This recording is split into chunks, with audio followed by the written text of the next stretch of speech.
ఒక ప్రజా ప్రతినిధిగా ప్రజల ఆశీర్వాదంతో ముఖ్యంగా తెలంగాణ రైతాంగం అండగా నిలబడి ఒక జడ్పీటీసీగా శాసన మండలి సభ్యుడుగా శాసన సభ్యుడుగా పార్లమెంట్ సభ్యుడుగా ఈనాడు తెలంగాణ రాష్ట్రానికి అతి చిన్న వయసులో ముఖ్యమంత్రిగా అవకాశాన్ని ఇచ్చి ఆశీర్వదించిన అదే మా దౌర్భాగ్యం. మీరు ముఖ్యమంత్రి అతి చిన్న వయసులో అయ్యారు అంటే అదే అంటారు కదా, తెలివిలేనటువంటి అతన్ని తీసుకపోయి కుర్చీలో కూర్చోబెడితే ఇట్లా ఉంటుందని. చిన్న వయసులో మీకు అవకాశం వచ్చి మీరు సంబరపడుతున్నారు. ఏం తెలివిలేని తెలివి తక్కువ ముఖ్యమంత్రిని కూర్చోబెట్టి ఏంద్రా మాకి కర్మ అని తెలంగాణ ప్రజలు బాధపడుతారు. మీరు చెప్పింది నిజమే, చిన్న వయసులో కూర్చోబెట్టడం తెలంగాణ ప్రజలు చేసినటువంటి తప్పే ఇది. ఇంకా చెప్పండి. లక్షలాది మంది తెలంగాణ రైతాంగానికి మనస్ఫూర్తిగా నేను కృతజ్ఞతలు తెలియజేస్తున్నా మిత్రులారా. మిత్రులారా, మీకు అందరికీ తెలుసు ఈ తెలంగాణ గడ్డ మీద నుంచి ఆనాడు భూమి కోసం, భుక్తి కోసం, విముక్తి కోసం జరిగిన సాయుధ రైతాంగ పోరాటాలు వీటికి బాగా వస్తావు నువ్వు రేవంత్ రెడ్డి గారు. ఏది మాటలు చెప్తందుకు భూమి కోసం, భుక్తి కోసం, విముక్తి కోసం అని చెప్పేసి ఇట్లా ప్రసంగాలు ఇస్తేందుకు బాగా వస్తావు. పని చేసేందుకు మాత్రం సున్నా, గుండు సున్నా. మీకు తెలుసు ఆనాడు ఆదిలాబాద్ అడవి బిడ్డలు రామ్జీ గోండు, కొమరం భీం, జల్ జమీన్ జంగల్ కోసం ఆనాడు అసూలు బాసిన విషయాలు తెలుసు.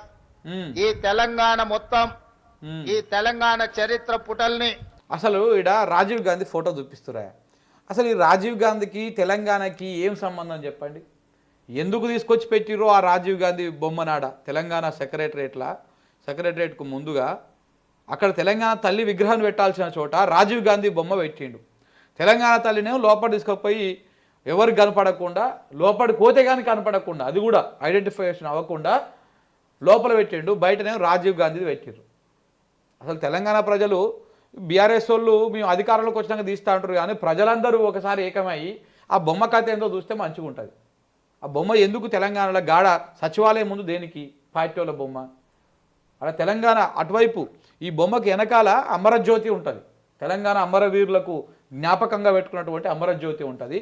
ఇటు సైడు తెలంగాణ సచివాలయం, డాక్టర్ బిఆర్ అంబేద్కర్ సచివాలయం ఉంటుంది. అటు పక్కనంగా అంబేద్కర్ గారి ఆకాశం అంత ఎత్తున్నటువంటి విగ్రహం ఉంటుంది. ఆ అన్నింటి మధ్యలో విగ్రహాన్ని పెట్టారు, రాజీవ్ గాంధీ విగ్రహాన్ని. తెలంగాణకు రాజీవ్ గాంధీకి ఏం సంబంధం? ఆయన దేశానికి ప్రధానిగా పనిచేస్తే పనిచేసిండు. తెలంగాణ ఆత్మ తెలిసిన ఆయన, తెలంగాణ గురించి ఆలోచించిన ఆయన.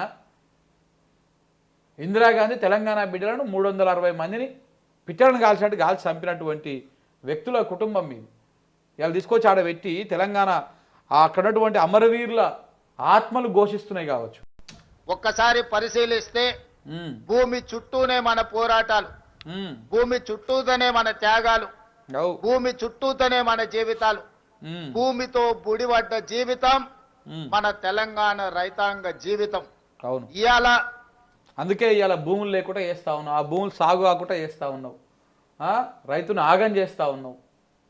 అందుకే కదా భూమికి ఇంత రేట్ వచ్చింటే, ఎంతో అద్భుతంగా రేట్లు వలుకుతూ ఉంటే, ఒక ఎకరం అమ్ముకుంటే వాళ్ళకున్న అప్పులు సప్పులు పోయి పిల్లల పెళ్ళిళ్ళు అయ్యి మంచిగా నిమ్మలంగా ఉండేటట్టు స్థాయి నుంచి ఇవాళ ఎవడన్నా అమ్ముదావన్న ముంగలికి వస్తలేడు, కొందావన్న ముంగలికి వస్తలేడు. మొత్తం ఆగమాగం అయిపోయింది. మన సొంత కుటుంబ సభ్యులను ఎంత ప్రేమగా చూసుకుంటామో, ఉన్న ఊరిని, సొంత భూమిని అంతే ఆప్యాయంతో, ప్రేమతో చూసుకొని ఈ రోజు వ్యవసాయం దండుగానే పరిస్థితుల నుంచి వ్యవసాయాన్ని పండుగ చెయ్యాలి అని చెప్పి శ్రీమతి సోనియా గాంధీ గారి నేతృత్వంలో ఏర్పడ్డ ఆనాటి వైఎస్ఆర్ ప్రభుత్వం. మామూలుగా పండుగ చేస్తున్నావు నువ్వు ఇప్పుడు. వ్యవసాయం పండుగ మామూలు పండుగ కాదు. తెలంగాణలో పంటలు ఎండిపోయినటువంటి పరిస్థితులు చూడలే, మనం పంట దలగబెట్టుకున్న పరిస్థితులు చూడలే, ఏం చూడలే. పండుగ చేసినట్టు ఆయన పండుగ. 2004 నాడు డాక్టర్ వైఎస్ రాజశేఖర రెడ్డి నాయకత్వంలో ఏర్పడ్డ ప్రభుత్వం ఎల్బీ స్టేడియం సాక్షిగా రైతులకు ఉచిత కరెంటును ఇవ్వడమే కాదు, 100 కోట్ల రూపాయల రైతులకు కరెంటు బిల్లులను మాఫీ చేసి ఆనాడు రైతాంగాన్ని ఆదుకున్న మొదటి సంతకం ఎల్బీ స్టేడియం సాక్షిగా డాక్టర్ వైఎస్ రాజశేఖర రెడ్డి గారు పెట్టిండ్రు. ఆనాటి సోనియా గాంధీ గారి ఆదేశాలను తీసుకున్న, రాహుల్ గాంధీ గారి అండగా ఏర్పాటు చేసిన ఈ ప్రజా ప్రభుత్వం మొట్టమొదటి ప్రాధాన్యత రైతాంగం. మేం ప్రధానంగా ఈ ప్రజా ప్రభుత్వంలో అబ్బా. మా మొదటి ప్రాధాన్యత రైతులు. అందుకే రైతులను ముంచడం స్టార్ట్ చేసిండు. మొదటి ప్రాధాన్యత రైతులు కాబట్టి రైతులను ముంచడం స్టార్ట్ చేసినాం. ఏం చేసినాం చెప్పండి రైతుల కోసం?